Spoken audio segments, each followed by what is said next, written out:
Hello guys, welcome to my channel. आज की video में हम करेंगे Gauss test which is very important. तो चलिए स्टार्ट करते हैं वीडियो को।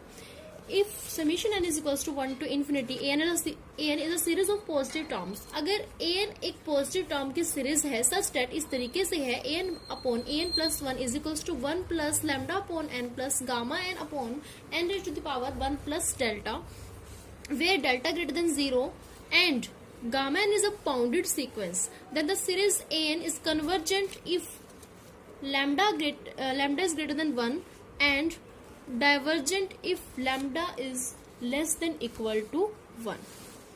ठीक है, तो सबसे पहले हमारे पास गिवन है कि n एक सीरीज है और वो इस तरीके से है, और सेकंड है कि जो हमारे पास गामा एन है वो एक बाउंडेड सीक्वेंस है। तो इसका यूज करते हैं कि अगर गामा एन एक बाउंडेड सीक्वेंस है तो एक रियल नंबर एग्जिस्ट करता होगा के such that mod of gamma n less than equal to k for all N.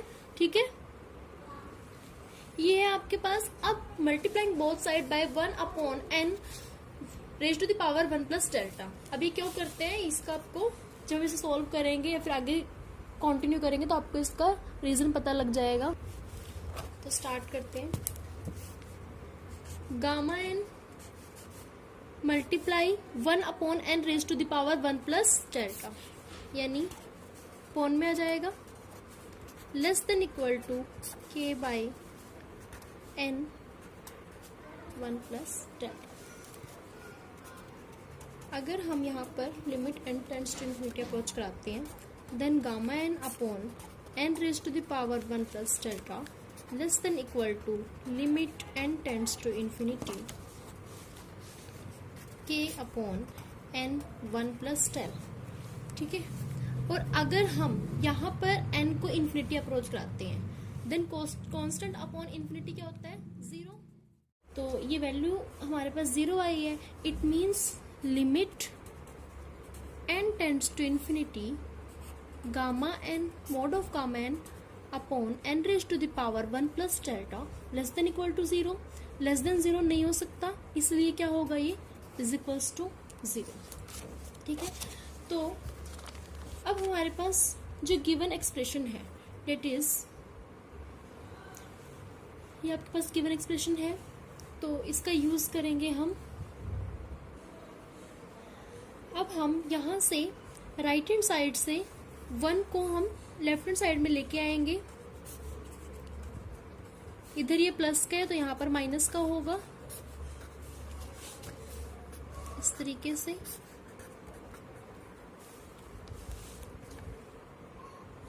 यहाँ पर हम रेबिस टेस्ट की अकॉर्डिंग इसकी कन्वर्जेंस चेक कर रहे हैं, तो इसीलिए हमने -1 को हम इधर लेके आए। अब हम क्या करते हैं नेक्स्ट स्टेप में, n से मल्टीप्लाई, देन an बाय में an प्लस 1 -1 मल्टीप्लाई करेंगे इसकी n से, n lambda upon n plus gamma n upon n raise to the power 1 plus delta. अब n की मल्टीप्लाई करेंगे, n multiply lambda upon n plus n multiply gamma n raise to the power 1 plus delta को हम इस तरीके से लिख सकते हैं, n raise to the power 1 multiply n raise to the power delta. Because base same है, power add हो जाएंगी तो क्या होगा आपके पास, n raise to the power 1 plus delta. यहाँ से कैंसिल हो जाएगा तो वैल्यू आएगी यहाँ से cancel, lambda plus gamma n upon n raise to the power delta. Next step में हम क्या करते हैं, लिमिट को अप्रोच कराते हैं, तो लिखेंगे limit n tends to infinity is equal to, constant है, लिमिट नहीं, हम यहाँ पर इन्फिनिटी नहीं अप्रोच करा सकते, यहाँ पर कराएंगे तो ये वैल्यू क्या हो जाएगी, 0।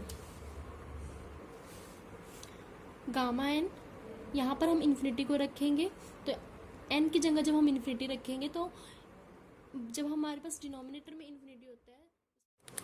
Now by Rebus test, an is convergent if lambda greater than 1 और डाइवर्ज करेगी जब lambda हमारी लेस देन 1 होगी, और at lambda is equals to 1 पर हमारा Rebus टेस्ट क्या हो जाता है, फेल। इस केस में हम क्या करते हैं, यहाँ पर जो हमारे पास ये लिमिट रखने से पहले वाला जो स्टेप होता है, यहाँ पर हम लैम्डा को 1 पुट करेंगे। अब आपके पास ये एक्सप्रेशन आएगा क्योंकि हमने लैम्डा की जगह क्या पुट किया है, 1 पुट किया है। अब यहाँ पर हमारा रेबिस टेस्ट फेल हो जाता है, तो अब यहाँ पर हम अप्लाई करेंगे डी मॉर्गन्स और बर्टन टेस्ट के अकॉर्डिंग हम इसकी कन्वर्जेंस और डाइवर्जेंस को चेक करेंगे। तो उसमें हम क्या करते हैं,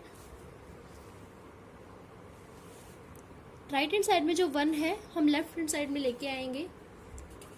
तो n an upon an plus 1 minus 1 minus 1 is equals to gamma n upon n raise to the power delta. ये आपके पास डी मॉर्गन और बर्टन टेस्ट का एक्सप्रेशन है, उसके अकॉर्डिंग ही मैं ये कर रही हूँ। जैसे हमने रेबिस टेस्ट के अकॉर्डिंग हमारी जो फॉर्म है वो बनाई थी, अब हम डी मॉर्गन और बर्टन टेस्ट के अकॉर्डिंग ये कर रहे हैं। फिर उसमें हम क्या करते हैं, लॉग से मल्टीप्लाई करते हैं। तो मल्टीप्लाई करेंगे लॉग, इस तरीके से हम log n से मल्टीप्लाई करेंगे। इसको हमने log n से मल्टीप्लाई किया तो इसको हमने ब्रैकेट में लिखा। इस राइट हैंड साइड में भी गामा एन अपॉन में n raise to the power delta log n। ठीक है, अब इस टेस्ट में हमारा लास्ट स्टेप क्या होता है, डी मॉर्गन और बर्टन टेस्ट के अकॉर्डिंग हम क्या कराते हैं, अब लास्ट में हम क्या करते हैं, लिमिट को, अब आपके पास ये आता है limit n approaches to infinity n an upon an plus 1 minus 1 log n is equals to limit n approaches to infinity gamma n upon में n raise to the power delta log n। ठीक है, अब देखिए यहाँ पर हमारे पास given है कि ये जो हमारे पास गामा n है वो एक बाउंडेड सीक्वेंस है। बाउंडेड सीक्वेंस, अगर ये एक बाउंडेड सीक्वेंस है तो मोड ऑफ गामा n हमारे पास less than equal to k है। अगर हम इसको मोड में लिख देते हैं, लिख सकते हैं इसको हम, क्योंकि पॉजिटिव ऑलरेडी पॉजिटिव है तो मोड भी पॉजिटिव ही करता है, तो इसको हम मोड ऑफ गामा n लिख सकते हैं। तो ये क्या होगा, less than equal to k, और यहाँ पर होगा limit n tends to infinity log n upon में n raise to the power delta. ठीक है, अब देखिए जब यहाँ पर हम n को इन्फिनिटी अप्रोच कराते हैं तो यहाँ पर log इन्फिनिटी log इन्फिनिटी की वैल्यू क्या होती है, इन्फिनिटी अपॉन इन्फिनिटी की पावर डेल्टा, तो ये भी क्या हो जाएगा, इन्फिनिटी बाय इन्फिनिटी फॉर्म जब भी हमारे पास बनती है तब हम अप्लाई करते हैं एल हॉस्पिटल रूल। उसमें हम क्या करते हैं, न्यूमरेटर और डिनोमिनेटर दोनों का ही हम क्या करते हैं, डेरिवेटिव। तो चलिए करते हैं इसका डेरिवेटिव।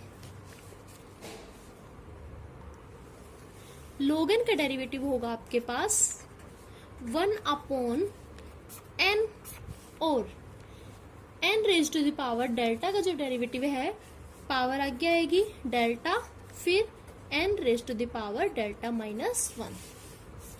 जैसे x की पावर n होती है उसका फॉर्मूला होता है डेरिवेटिव का n x raise to the power n minus 1, इसका फॉर्मूला इसी के अकॉर्डिंग हमने ये लिखा है। नेक्स्ट स्टेप में देखिए k limit n approaches to infinity 1 upon n। ठीक है, यानी a बाय b बाय में अगर हम इसके 1 कर देते हैं तो a by b by c by d, तो क्या होगा a by b multiply d upon c। ठीक है, इस तरीके से होता है। तो a बाय b यानी 1 upon n multiply d upon c यानी 1 अपॉन में delta n raise to the power delta minus 1। अब देखिए k limit n tends to infinity 1 upon n, और यहाँ पर n की पावर है डेल्टा माइनस 1, तो इसको हम लिख सकते हैं n raise to the power delta और n raise to the power minus 1। Base same है, पावर ऐड होंगी तो क्या होगा आपके पास डेल्टा माइनस 1, तो इसको हम इस तरीके से लिखेंगे। और साथ में मल्टीप्लाई में डिनोमिनेटर में क्या है, डिनोमिनेटर में आपके पास n की पावर 1 भी है, और यहाँ पर हमने इसको ब्रेक कर लिया, किसको, n raise to the power delta minus 1 को लिखा हमने n raise to power delta multiply n raise to power minus 1, और मल्टीप्लाई में क्या है n की पावर 1। तो अब इनको n raise to the power 1 और n raise to power minus 1 base same है, पावर्स ऐड होंगी तो n raise to power 1 minus 1, तो क्या हो जाएगा n raise to the power 0 which is equals to 1। किसी भी नंबर की पावर अगर 0 होती है तो वो हमारे पास 1 की इक्वल होती है। तो यहाँ पर ये वैल्यू क्या हो जाएगी 1, और आपके पास होगा 1 upon n raised to the power delta आपके पास बचेगी। ये तो है ना अभी, तो यहाँ पर ये लिखेंगे, और इसकी वैल्यू हो गई है 1, और साथ में हमारे पास क्या था डेल्टा, जो कि मल्टीप्लाई में था, तो 1 अपॉन delta n raised to the power delta. ठीक है, अब हम लिमिट को अप्रोच कराते हैं, n को हम अप्रोच करते हैं इन्फिनिटी, और जब हम n की जगह इन्फिनिटी रखेंगे तो 1 upon infinity is equals to 0, और 0 इंटू समथिंग 0, तो ये सारी टर्म हमारे पास क्या हो जाएगी 0 विच इज लेस देन 1। अब देखिए इस एक्सप्रेशन की वैल्यू आपके पास आई है 0 which is less than 1, and according to De Morgan's and Bertrand's test, अगर आपके पास इसकी वैल्यू लेस देन 1 आती है तब हमारी जो ये an सीरीज है वो क्या करती है डाइवर्ज। ठीक है, यानी जब हमने लैम्डा को इक्वल टू 1 रखा तब हमारे पास उस केस में जो हमारी सीरीज है according to De Morgan and Bertrand test, इस पर हमारी जो सीरीज है वो क्या हुई डाइवर्ज। और रेबेस टेस्ट के अकॉर्डिंग हमने क्या कहा था कि लैम्डा अगर ग्रेटर देन 1 है तो सीरीज कन्वर्ज करेगी, लैम्डा अगर लेस देन 1 है तो सीरीज डाइवर्ज करेगी। और जब हमने लैम्डा इज इक्वल्स टू 1 किया और हमने इस पे डी मॉर्गन बर्टन टेस्ट लगाया तो लैम्डा इज इक्वल्स टू 1 पर हमारी सीरीज क्या करी डाइवर्ज, यानी कि इन दोनों ही केसेस में सीरीज क्या करती है डाइवर्ज, और लैम्डा ग्रेटर देन 1 पर सीरीज हमारी कन्वर्ज करती है। और यही हमारा टेस्ट था कि लैम्डा ग्रेटर देन 1 पर हमारी सीरीज क्या करेगी कन्वर्ज, और lambda less than equal to 1 पर हमारी सीरीज क्या करेगी